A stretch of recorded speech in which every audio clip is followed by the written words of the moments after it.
Hello, my name is Hector Castillo, and this is my video for Project 3 for Fluid Mechanics with Professor Ozbay at UCF, Summer 2026.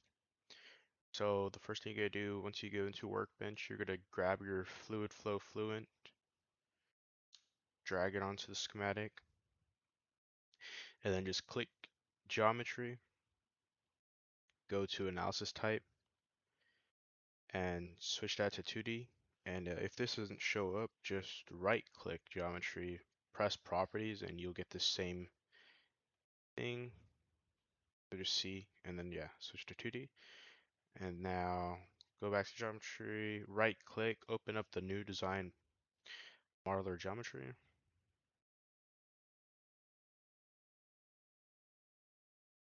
Once it loads, just click on the Z axis. We're going to be working in inches. Start a sketch. So for this project, we're going to create a wind tunnel.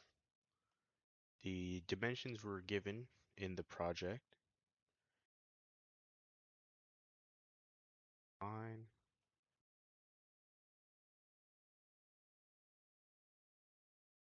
Gonna start with a line here. This is going to be the settling chamber. Then we're going to traction, test, and diffuser. So I just roughly draw it out, and we're just gonna dimension it according to the project requirements. Go general, vertical. So we're pretty much gonna mirror the sketch. So we're gonna, for the heights, half the heights for this settling chamber needs a height of 22 inches. So we're just gonna create here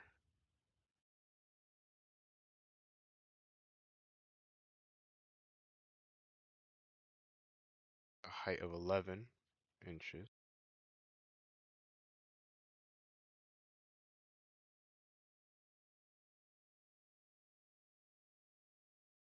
The length is 15 inches.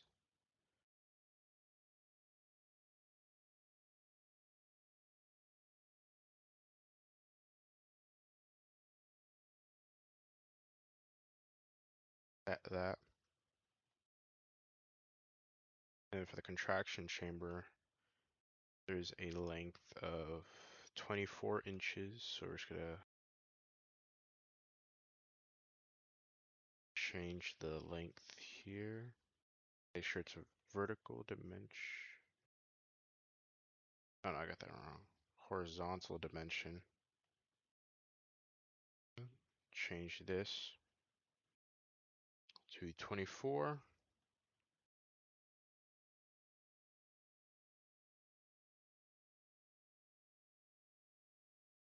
And then the test section length is going to be 12.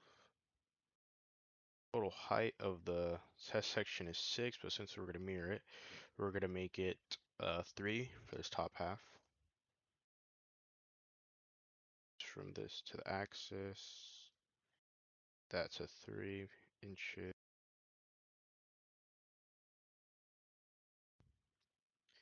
And then the length for the diffuser section is 42, and the half diffuser angle is 3. So we're just gonna dimension this length to 42, and then angle. Click on the test section line, then the diffuser. Show an angle. Then we're gonna change this to 3 degrees, and it should appear like this. Okay. Now we're just gonna modify. We're gonna do box select, select the sketch, replicate, radius 180 degrees or flipping it. Click the origin, should get a line. Just go to right click, flip vertical, and then click the origin again. Now we're going to complete the sketch by connecting this, drawing a line here, and a line here. And then just to double check, we'll make sure we are right dimension. This should show up as 22. It does. Should be good. So now we're just gonna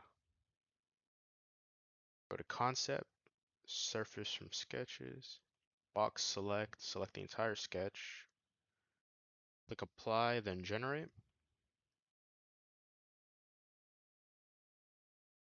And it should look like this.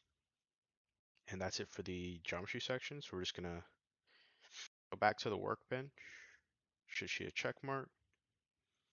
Going to go to mesh, open that up.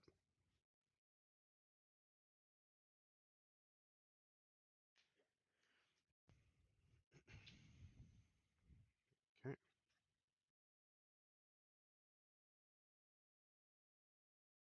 Now that we're in mesh, first thing we're gonna do is we're gonna start off with naming our selections. So make sure you click edge select, click on the edge, right click, and then create name selection. We're gonna name this the inlet. The same thing for the outlet, click and right click, create name selection, outlet. Then you're going to press Control, click all these top edges, then just right click, create name selection. We're just going to call this top wall. Then do the same thing for the bottom edges. Just click them all, Control, click, right click, create name selection, bottom wall.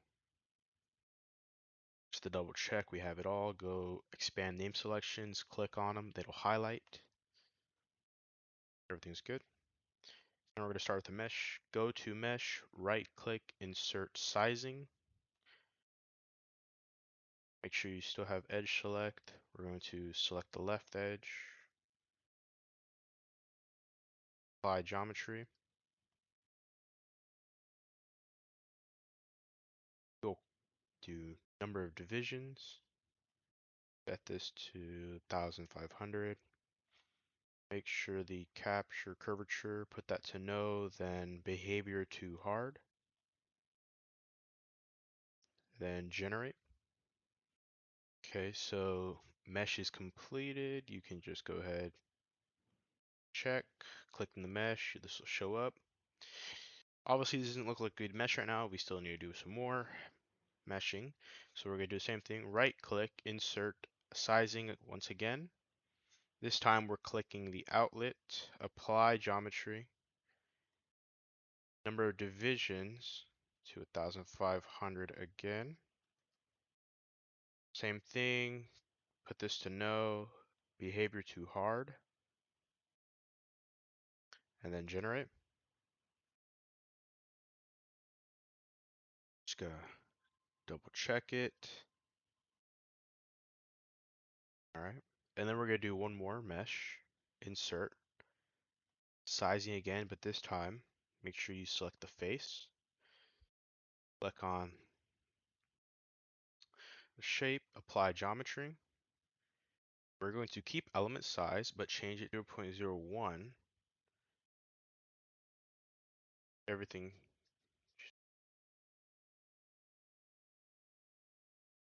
hard, generate.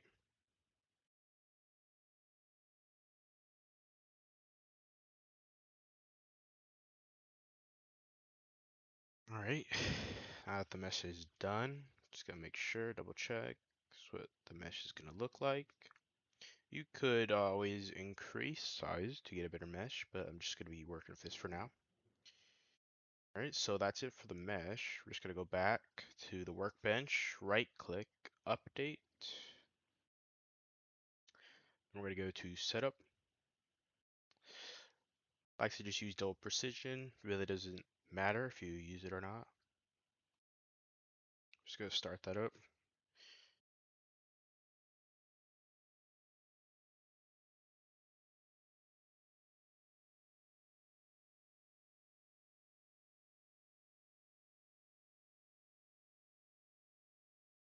So again, this is going to be a simulation of a wind tunnel, and we're going to be using laminar flow. So once this loads, the first thing we're going to do is go to model, go to viscous, right click, edit, change this to laminar. Next, we don't really have to change material. We're going to be using what ANSYS already provides, air. Everything looks good, so you don't really have to change this. Then we're going to cell zone conditions just to double check everything. Okay, it's good. We're just go to boundary conditions. We're just going to change a few things. First off, we'll start off the inlet. It's going to stay at pressure, or I'm at outlet. We're just going to stay at pressure outlet, but we're just going to prevent reverse flow. Then we go to the inlet.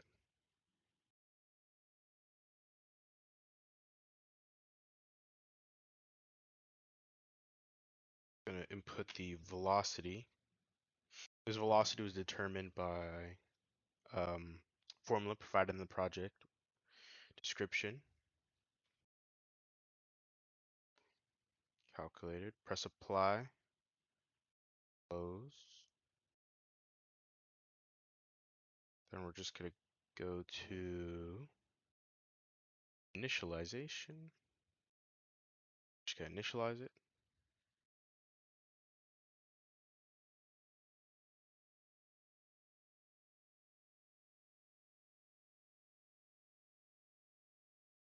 Okay, now the initialization is done, we're going to go to run calculation.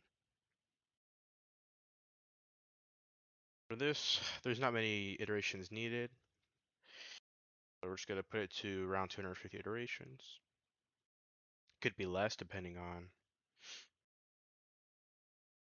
the inputs. This is just going to run until it reaches the maximum of iterations, usually.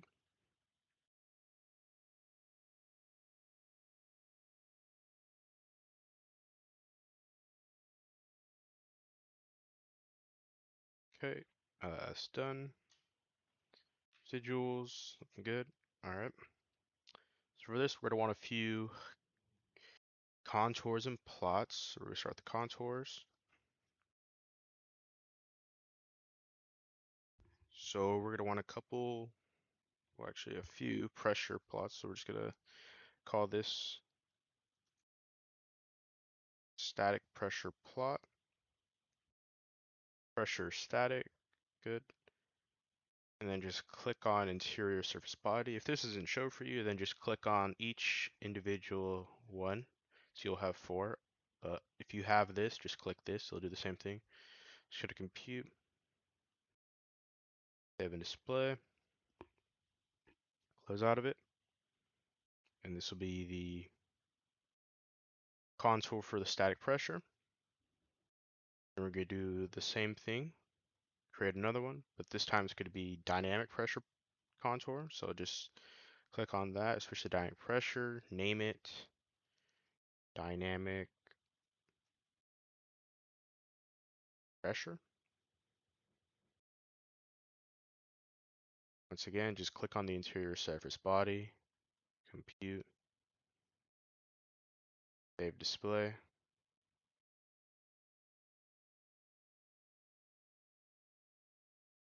close.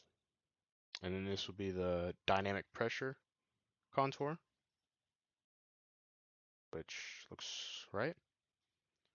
And we're going to do 2 more. So one more pressure. This time we're going to be doing total pressure. Name it total pressure. Again, click the interior surface body, compute, save and display. It's good. And then one final one. This time we're going to be working with velocity. Just keep velocity magnitude. Again, click interior surface body, compute, save and display. And that should be all for the contours. So then we're going to do some plots for these. We're going to click on XY plot, double click. First plot we're going to be doing is we're going to be doing a static pressure plot. We're going to need to create a new surface. We're going to be doing this along the center line, so we're going to do a line rake. We'll just name it center line. So this is based off of the geometry we did earlier. However, we did it in inches. So we want the total length. You're going to start at the origin, so it's going to be 0 for the x. No difference in y value, but we're going to need to change the x1 value. So for me, the total length in inches was 93 inches. Convert that to meters, where we have 2.3622 meters. Create, close, and now you'll see it pop up. So now you just click, save plot.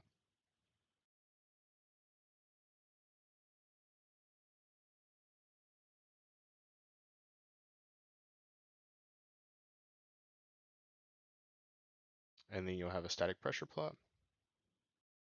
And you're going to repeat these steps for the rest. We have dynamic pressure plot. Again, click center line, save plot. Oh wait, actually, my bad. Before that, you need to make sure you're in dynamic pressure. Now you save plot. There we go. Looks much better. And we're going to, again, just doing a plot for